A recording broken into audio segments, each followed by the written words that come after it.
Dan ini video-video kekejaman aparat Tanzania kan akhirnya kan banyak kesebar ya. Dan bukti-bukti video yang berhasil diverifikasi bener-bener nunjukin while over 200 people have been charged with treason in connection to the recent protests. Dan ya udah, dari situ aparat polisi dan militer mulai dikerahkan deh, dan mereka nggak segan-segan nembakin peluru tajam ke arah kerumunan.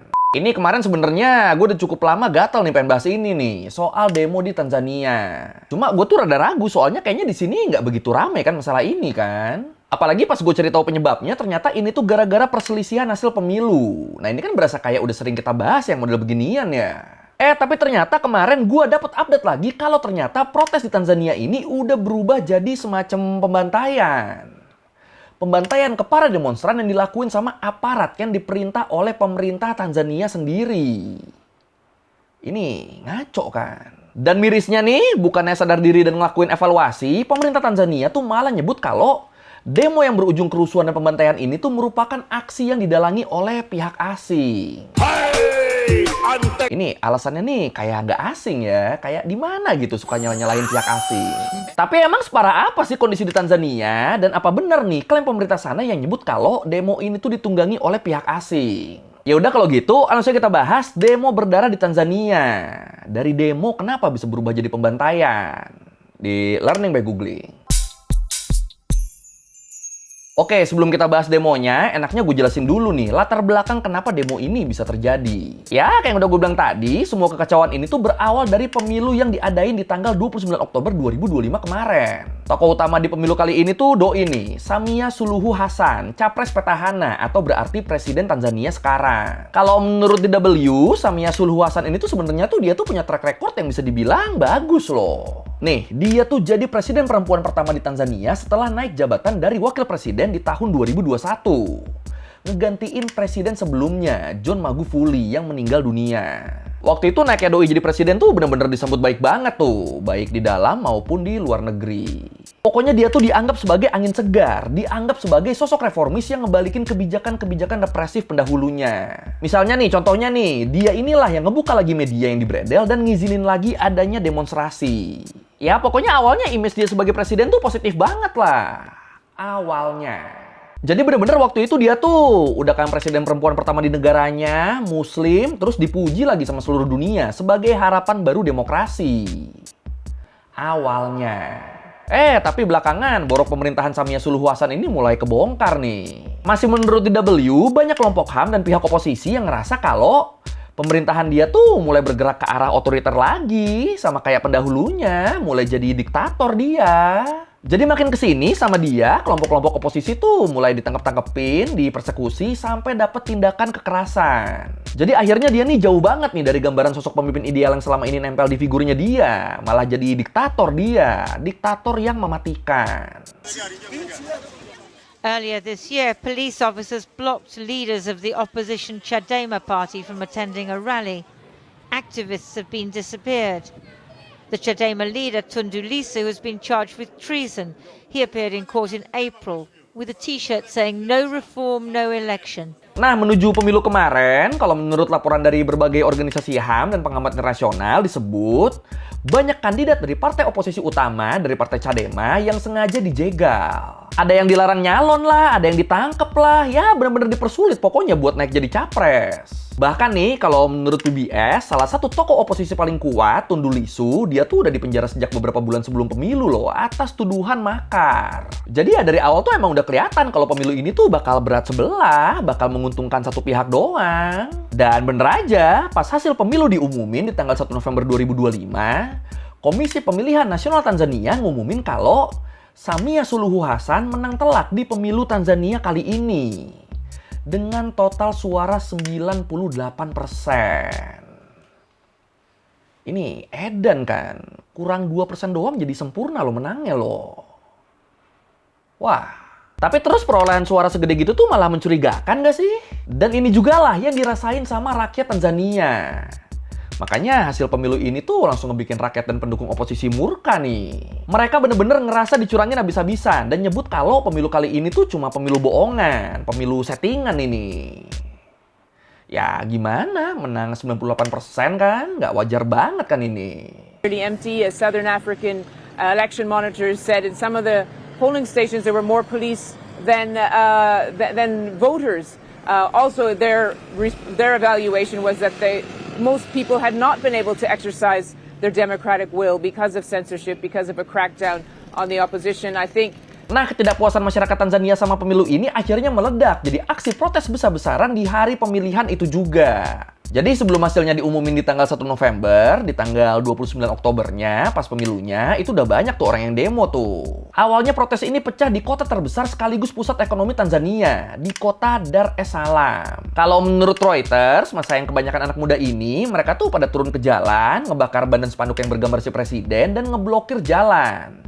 Sambil nuntut pemilu dihentikan, karena udah jelas-jelas ada kecurangan nih. Dan ternyata di sini respon dari pemerintah dan aparat keamanan Tanzania tuh bener-bener di luar dugaan nih. Jadi bukannya diajak dialog atau dibikin tenang gitu, yang ada para pendemo ini tuh langsung disambut sama aparat keamanan bersenjata lengkap. Ini kalau menurut laporan investigasi mendalam dari BBC disebut situasi tuh bener-bener berubah dari protes biasa jadi medan pembantaian dalam waktu singkat. Dan di momen itu pemerintah Tanzania langsung matiin internet di seluruh negeri, seolah-olah sengaja biar dunia luar nggak bisa ngelihat apa yang terjadi di Tanzania.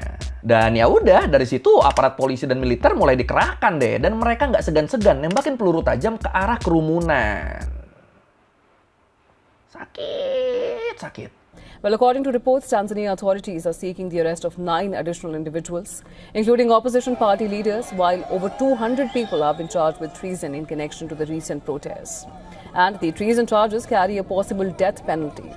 Dan ini video-video kekejaman aparat Tanzania kan akhirnya kan banyak kesebar ya. Dan bukti-bukti video yang berhasil diverifikasi bener-bener nunjukin pemandangan yang horor banget. Kayak di kota Arusha misalnya, itu ada video yang nunjukin polisi nembak mati 2 demonstran yang kelihatan sama sekali nggak berbahaya loh. 2 yang ditembak ini tuh, ada satu perempuan yang lagi hamil, dia ditembak dari belakang pas lagi lari, sama satu lagi tuh ada pemuda yang nyoba nolong dia, itu ditembak di bagian kepalanya. Terus di Dar es Salaam, di sepanjang jalan utama Morogoro Road, itu banyak banget tuh mayat bergelimpangan dengan luka tembak di kepala.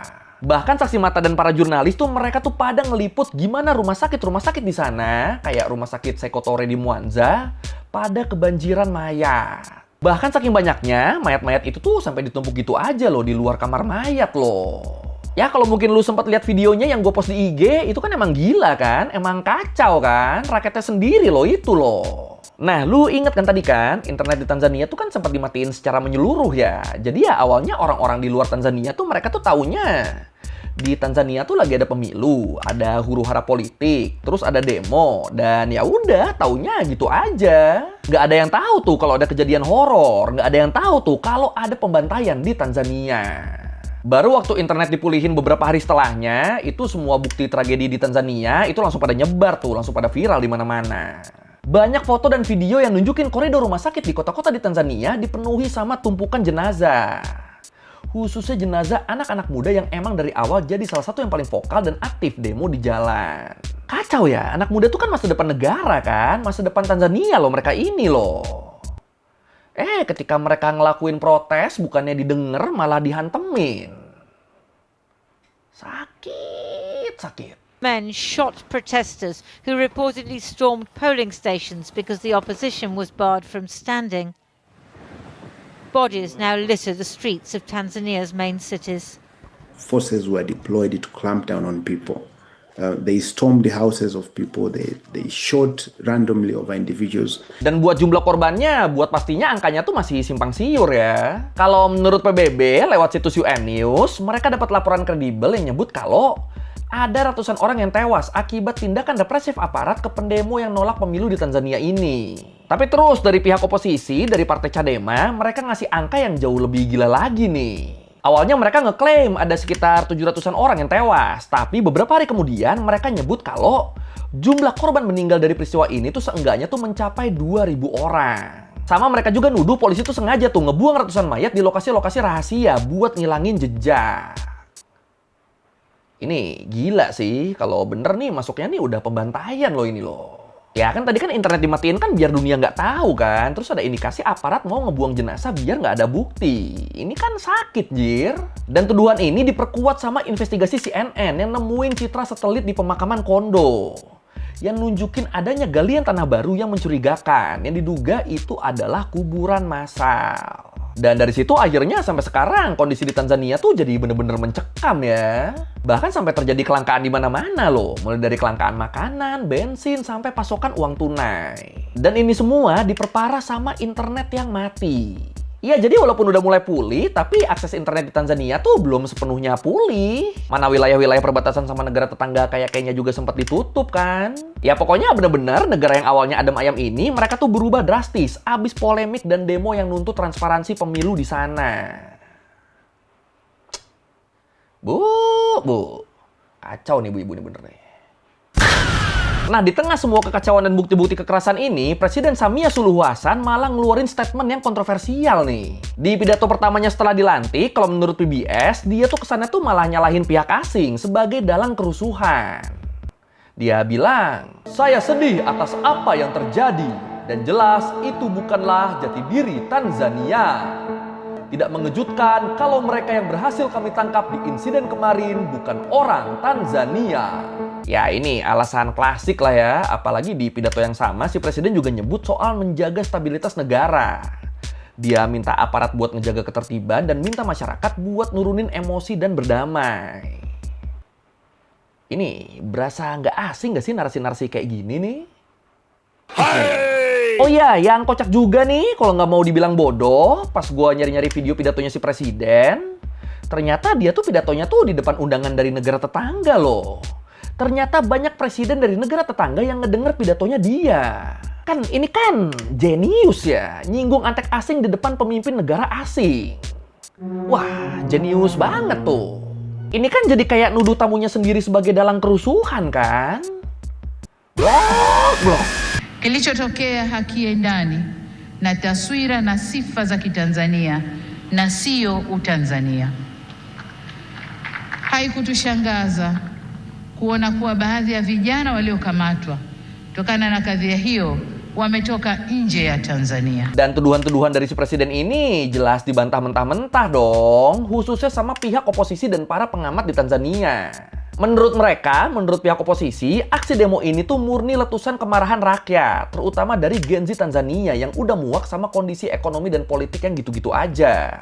Terus kelompok pemantau pemilu dari Uni Afrika juga nyatain kalau pemilu di Tanzania tuh emang udah gagal memenuhi standar demokrasi. Terus dari partai oposisi, dari partai Chadema, bareng sama Koalisi Masyarakat Sipil Afrika, mereka juga nyebut tragedi ini sebagai krisis HAM terburuk dalam sejarah Tanzania.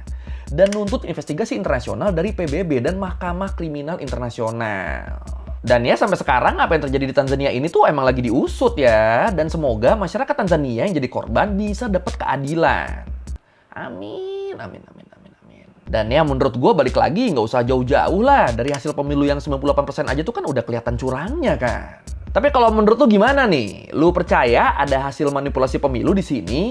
Atau lu setuju kalau ini adalah ulah hey antek-antek asing? Yang mana nih? Silakan komen.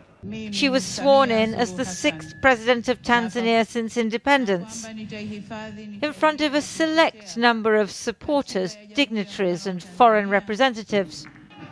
For someone who officially garnered 98% of the vote, she was rather shy of the electorate.